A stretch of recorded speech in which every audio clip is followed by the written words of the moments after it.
bombastic side eye, criminal offensive side eye. Tapi bohong.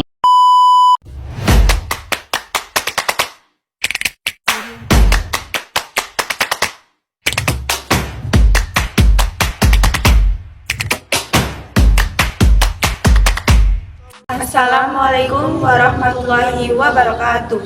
Perkenalkan, nama saya Munira Himalia Putri dari absen 17. Perkenalkan, nama saya Tiwi Eka Putri dari absen 31. Di sini kami akan menjelaskan mengenai algoritma Grady. Pengertian algoritma Grady. Algoritma Grady merupakan metode yang digunakan dalam suatu penyelesaian masalah optimasi yang diselesaikan secara bertahap, step by step, dengan harapan hasil yang didapatkan merupakan hasil terbaik yang dapat diperoleh. Algoritma Grady adalah pendekatan dalam pemrograman yang memecahkan persoalan optimasi dengan cara yang tampaknya rakus. Pendekatan ini berfokus pada pengambilan keputusan sekarang dengan harapan bahwa setiap langkah akan membawa ke arah yang lebih dekat ke solusi akhir yang optimal. Algoritma Grady sering digunakan dalam berbagai masalah, optimasi dan pengambilan keputusan di bidang komputer, matematika, dan ilmu lainnya. Dalam penerapannya, algoritma Grady seringkali memerlukan suatu strategi atau aturan dalam menentukan pilihan yang optimal pada setiap langkahnya. Strategi ini dapat berbeda-beda tergantung pada jenis masalah yang ingin diselesaikan. Prinsip algoritma Grady yaitu ada 4. Yang pertama, Grady Size Property. Prinsip Grady Size Property adalah dasar dari algoritma Grady. Prinsip ini menyatakan bahwa pada setiap langkah, algoritma Grady akan memilih pilihan yang terbaik dari segi lokal tanpa mempertimbangkan solusi global secara keseluruhan. Artinya, Sportmark Grady akan memilih opsi yang memberikan hasil tertarik pada saat itu, tanpa mempertimbangkan konsekuensial jangka panjang. Prinsip ini berlaku untuk hampir semua kasus penggunaan algoritma Grady, seperti memilih Kotnikain untuk memberikan kembalian atau memilih rute terpendek pada grafik. Yang kedua, optimal substruktur. Prinsip optimal struktur adalah prinsip yang menyatakan bahwa solusi optimal untuk sebuah masalah dapat dicapai melalui kombinasi solusi optimal untuk submasalah yang lebih kecil. Dalam konteks algoritma Grady, prinsip ini sering digunakan untuk mempercepat proses pencairan solusi optimal dengan mengurangi jumlah opsi yang perlu dievaluasi. Dengan mengikuti prinsip optimal substruktur, algoritma Grady dapat mempercepat proses. Dengan mengikuti prinsip optimal substruktur, algoritma Grady dapat mempercepat proses pencairan solusi dan menghindari evaluasi opsi yang tidak relevan. Yang ketiga, ada proses Grady. Proses Grady adalah proses yang dilakukan oleh algoritma Grady untuk memilih opsi terbaik pada setiap langkah. Proses ini dapat berbeda-beda, tergantung pada masalah yang dihadapi. Tetapi prinsipnya adalah sama-sama. Algoritma Grady akan mempertimbangkan semua opsi yang tersedia pada setiap langkah dan memilih opsi yang memberikan hasil terbaik pada saat itu. Setelah opsi terbaik dipilih, algoritma Grady akan memperbarui solusi sebelum melangkah ke langkah berikutnya. Yang keempat, analisis kebenaran algoritma Grady. Algoritma Grady tidak selalu menghasilkan solusi optimal. Oleh karena itu, sebelum menggunakan algoritma Grady pada suatu masalah, diperlukan analisis yang cermat untuk menentukan apakah algoritma ini benar-benar cocok untuk digunakan pada masalah tersebut. Analisis ini melibatkan pengecekan apakah masalah memiliki Grady Size Property dan optimal substruktur, serta apakah algoritma Grady dapat menghasilkan solusi yang benar dalam semua kasus. Elemen algoritma Grady. Dalam konteks algoritma Grady, terdapat beberapa konsep penting yang berkaitan dengan himpunan kandidat, himpunan solusi, fungsi seleksi, fungsi kelayakan, dan fungsi objektif adalah sebagai berikut. 1. Himpunan kandidat atau kandidat set. Himpunan kandidat adalah kumpulan elemen atau tindakan yang tersedia untuk dipertimbangkan pada setiap langkah algoritma Grady. Himpunan ini mencakup semua pilihan yang dapat dipilih. Yang kedua, himpunan solusi atau solution set. Himpunan solusi adalah kumpulan elemen yang telah dipilih selama eksekusi algoritma Grady. Himpunan ini berkembang secara bertahap saat algoritma berjalan. Yang ketiga, fungsi solusi. Fungsi solusi adalah fungsi yang digunakan untuk menggambarkan solusi parsial atau solusi sementara yang sedang dibangun oleh algoritma. Fungsi ini dapat mencakup elemen-elemen yang telah dipilih dari himpunan kandidat. Yang keempat, fungsi seleksi atau seleksi function. Fungsi seleksi adalah fungsi yang digunakan untuk memilih elemen atau tindakan berikutnya dari himpunan kandidat berdasarkan kriteria serakah yang telah ditetapkan. Fungsi ini menentukan elemen mana yang akan dimasukkan ke dalam solusi parsial.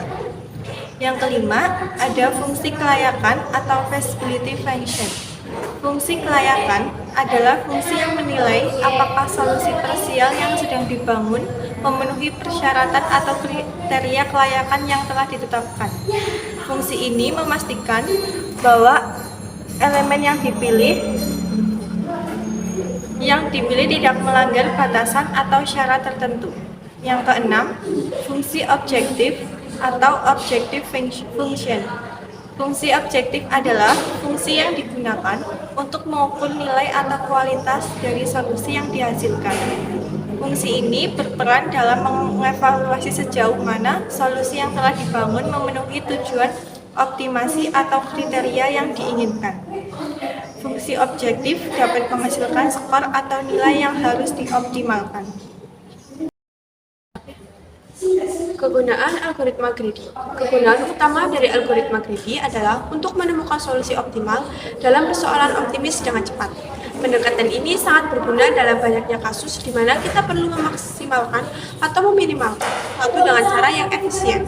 Contoh penerapannya termasuk perencanaan jadwal, pengkodean data, manajemen sumber daya, dan banyak lagi. Jenis-jenis algoritma greedy. Terdapat beberapa jenis algoritma greedy yang digunakan dalam berbagai konteks. Beberapa di antaranya termasuk yang pertama, Huffman coding. Digunakan dalam kompresi data. Ini adalah metode yang efisien untuk mengurangi ukuran data dengan mendesain kode biner yang lebih pendek untuk karakter yang lebih sering muncul dalam teks. Yang kedua, activity selection. Algoritma ini digunakan dalam manajemen waktu dan penjadwalan. Ketika Anda memiliki sejumlah kegiatan dengan waktu, mulai dan selesai yang berbeda, algoritma ini membantu Anda memilih sejumlah kegiatan yang tidak saling tumpang tindih untuk mendapatkan jadwal yang paling efisien. Yang ketiga, Kruskal algorithm. Digunakan dalam masalah pohon minimal atau minimum spanning tree pada grafik. Ini membantu menemukan subset dari semua dalam grafik yang membentuk pohon tanpa siklus dengan total bobot yang minimal. Yang keempat, Prim's algorithm. Seperti Kruskal, Prim's algorithm juga digunakan dalam masalah pohon minimal, tetapi fokus pada membangun pohon dari satu simpul awal dengan memilih edge terkecil yang terhubung. Masalah sehari-hari yang menggunakan prinsip greedy. 1. Manajemen keuangan pribadi. Ketika Anda harus memutuskan bagaimana mengalokasikan anggaran bulanan Anda mungkin akan memilih untuk membayar utang dengan suku bunga tertinggi terlebih dahulu, atau pendekatan utang tertinggi terlebih dahulu. Yang kedua, rute perjalanan. Saat merencanakan perjalanan dengan anggaran terbatas, Anda mungkin akan memilih untuk mengunjungi tempat-tempat yang memberikan pengalaman terbaik dengan biaya terendah. Yang ketiga, penjadwalan pekerjaan. Dalam sebuah proyek, Anda mungkin akan memilih tugas-tugas yang paling penting atau memiliki prioritas tertinggi untuk dikerjakan terlebih dahulu. Adapun kelebihan dari algoritma greedy. Yang pertama, 1. Sederhana dan cepat. Algoritma greedy relatif mudah dipahami dan diimplementasikan dan seringkali memiliki kinerja yang cepat. Yang kedua, solusi terdekat. Algoritma ini cenderung menghasilkan solusi yang cukup mendekati optimal dalam waktu yang singkat. Adapun kelemahannya yaitu yang pertama, tidak selalu optimal. Algoritma greedy tidak selalu menghasilkan solusi optimal. Ada kasus di mana solusi yang dihasilkan jauh dari solusi terbaik. Yang kedua, pemilihan kriteria. Kegagalan dan pemilihan kriteria rakus yang tepat dapat mengakibatkan hasil yang tidak optimal. Yang ketiga, pengabaian konsekuensi masa depan. Algoritma ini tidak mempertimbangkan konsekuensi jangka panjang dari setiap langkah, sehingga dapat menghasilkan solusi yang suboptimal dalam beberapa kasus. Kesimpulan menggunakan algoritma greedy dalam masalah sehari-hari seringkali memberikan solusi yang cepat dan efisien. Namun, perlu diingat bahwa pendekatan greedy mungkin tidak selalu menghasilkan solusi optimal dalam semua kasus. Jadi, penting untuk mempertimbangkan kelemahan dan kelebihannya dengan cermat sebelum menerapkannya.